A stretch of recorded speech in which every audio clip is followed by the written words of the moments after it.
السلام عليكم ورحمة الله وبركاته. بسم الله والحمد لله والصلاة والسلام على رسول الله أما بعد. Inshallah, whilst I'm speaking, just take the opportunity, stretch your legs, stretch your arms, so inshallah you're ready for the next 8 rakahs. In the previous Ramadan last year, I spent my tadhkiras throughout the month speaking about the signs of the hour. Today inshallah, and for the rest of the month, I will dedicate it to tasheehul mu'amala, and the rectification of our affairs, whether it's our internal affairs, our private affairs, our public affairs. What we need to do to perfect ourselves and prepare ourselves for the meeting with Allah the Almighty. So the first subject inshallah which I want to discuss today will be about talabul ilm. For us to be able to achieve anything in life, for us to be able to be successful, whether it is in terms of our deen, whether it is in terms of our dunya, we need to be able to seek that knowledge. We have to know what we are doing to be able to be successful. We cannot just wake up one morning and expect to know everything. And more specifically, I want to focus on seeking knowledge in terms of our deen, our religion. Allah the Almighty speaks about the benefit of religion, of knowledge about religion throughout the entire Quran. He says, وَيَرْفَعِ اللَّهُ الَّذِينَ آمَنُوا مِنْكُمْ وَالَّذِينَ أُوتُوا الْعِلْمَ دَرَجَاتٍ. Allah the Almighty has elevated the status of those who have iman from amongst you and those who have been given knowledge. Brothers, can you use the reception area for talking, please? Brothers at the back. They're too busy talking.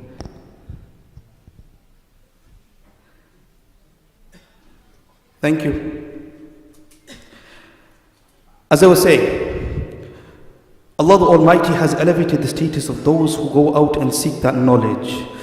قُلْ هَلْ يَسْتَوِي الَّذِينَ يَعْلَمُونَ وَالَّذِينَ لَا يَعْلَمُونَ. Can those who have knowledge, who have been given knowledge, be equal to the one who has no knowledge? Of course not. If somebody is a doctor, is he the same as somebody who is perhaps in a different occupation, or who does not have a doctorate or an MD? No. We make that differentiation. We know there is a difference between the two. So equally within deen, within our religion, those who have knowledge are far greater in status in the sight of Allah the Almighty compared to the one who does not go and seek that knowledge.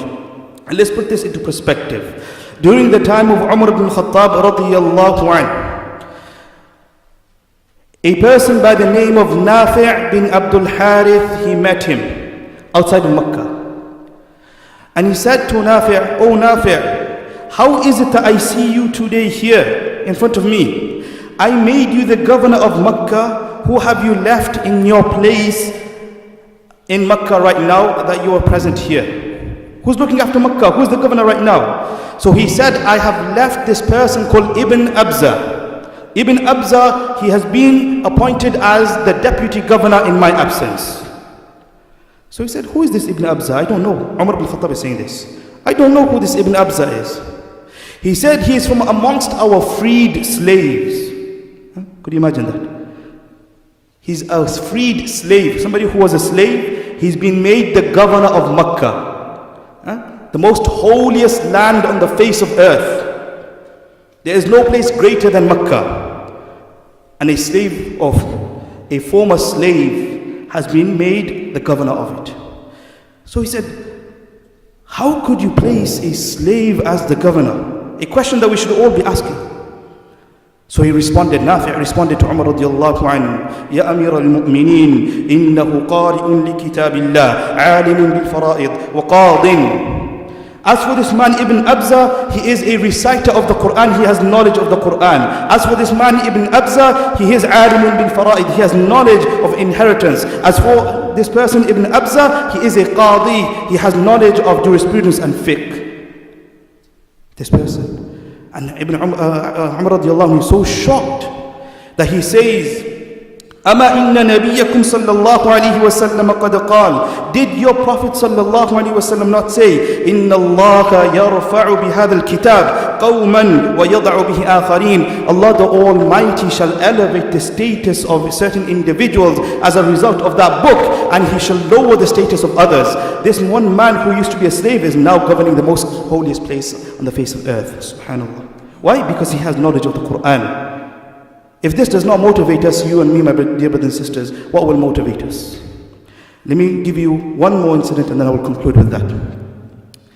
During the time of Ibn Abbas radiallahu anhuma, the people of Basra, a small city in Iraq, they started to have this debate. What is better, acquiring wealth or acquiring knowledge?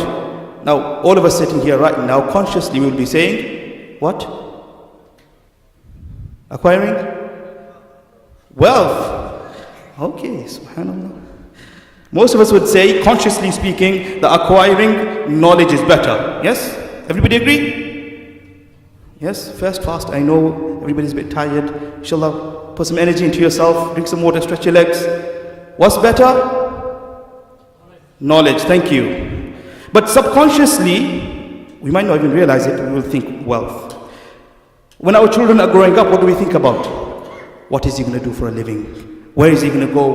Which university is he going to go to? What is he going to be studying? What job is he going to be doing? Consciously, we don't think that. We don't say it. We don't utter these words. But subconsciously, we have that in our mind. So what they did, the people of Basra, they sent a messenger to Ibn Abbas radiallahu anhu to go and find out from him who or what is better, what is greater, knowledge or wealth. So Ibn Abbas radiallahu anhu, as you all did, or most of you did, said that it was knowledge. So he said, but O Ibn Abbas, when I go back to my people, they will ask me for proof. They will ask me for proof. What is the evidence that knowledge is greater than wealth? So Ibn Abbas radiallahu anhu, he started to list these proofs. Number one, he says, إن العلم ميراث الأنبياء والمال ميراث الفراعنة. As for knowledge, it is the inheritance of the prophets. It is what the prophets have left behind. As for wealth, it is what the pharaohs and the tyrants have left behind. It is what the pharaohs and the tyrants have left behind. وَلِأَنَّ الْعِلْمَ يَحْرُسُكَ وَأَنْتَ تَحْرُسُ الْمَالِ. As for knowledge, it will protect you. But as for wealth, what do you have to do? You're the one who has to protect it. You have to put it into your wallet. You have to make sure that no one knows the passcode to your bank account. You have to go protect it. And then sometimes you lose sleep overnight. Oh, what's going to happen to my money? Or I've made a loss, etc., etc., etc. He continues. As for knowledge, Allah the Almighty, He gives it to those whom He loves. And when it comes to wealth, He gives it to those whom He loves and who He hates. Rather, He gives them more to the ones who He hates. This is what Ibn Abbas radiallahu anhu said. He continues. When it comes to knowledge, the dissemination of knowledge, to give it to others, it does not decrease your own knowledge. But when it comes to wealth, when you start to give it to others, what happens? Your bank balance goes down, your pockets become empty, you got nothing left, it starts to deplete and goes down. Ibn Abbas is putting forward the logical proofs. وَلِأَنَّ صَاحِبَ الْمَالِ إِذَا مَاتَ انْقَطَعَ ذِكْرُهُ. He says, radiyallahu anh, that when a wealthy person passes away, he dies, then people stop talking about him, nobody remembers him. Can anyone name a wealthy person from 500 years ago? Perhaps not. Maybe illa mashallah, one or two people. But the vast majority do not know anybody who was wealthy 500 years ago. As for the one who has knowledge, then even after his death, his remembrance is made, he is mentioned. You can go and sit in the Haram, you can sit in Mecca, you can sit in Medina, you can listen to the khutbah, and they will say Shaykh al-Islam Ibn Taymiyyah said, who lived nearly 1,000 years ago. They will say Imam al-Nawawi said, who lived nearly 1,000 years ago. They will say Imam Ahmad has said, Imam Malik has said. Their name continues to be mentioned, followed by alayhim ar-rahmah, or rahimahullah, or rahmatullahi alayhim. A dua is always accompanied with their name. My dear brothers and sisters, when it comes to our wealth, Ibn Abbas concludes by saying this, that every single penny that we spend, that we acquire, that we have, we will have to answer for it on the Day of Judgment. How did you acquire it? Where did you spend it? But as for ilm, every statement of knowledge that we acquire, our level in Jannah just starts to go up and up and up and up. So if this does not motivate us to start learning, then I don't know what will, my dear brothers and sisters. One more thing and I will conclude. Yes, we have to seek knowledge. To be able to rectify ourselves, we have to seek knowledge. What about those who have sought some knowledge? When we have sought some knowledge, it does not qualify us to become sheikhs and shuyukh overnight. And we don't become, Islam QA warriors and Sunnah.com mujtahids. The Prophet ﷺ, he told us, Man qala bi ra'yi, anybody who speaks from his thoughts, I think so, this is the answer. فَلْيَتَبَوَّأْ مَقْعَدَهُ مِنَ النَّارِ, then allow him to prepare his abode in Jahannam. May Allah protect us.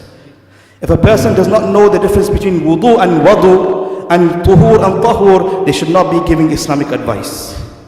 So it's very important that we stay within our lanes when we start to acquire this knowledge until we're qualified. May Allah the Almighty allow us to attain that beneficial knowledge which will help us in the Day of Judgment and which will not become an evidence against us. Subhanallah.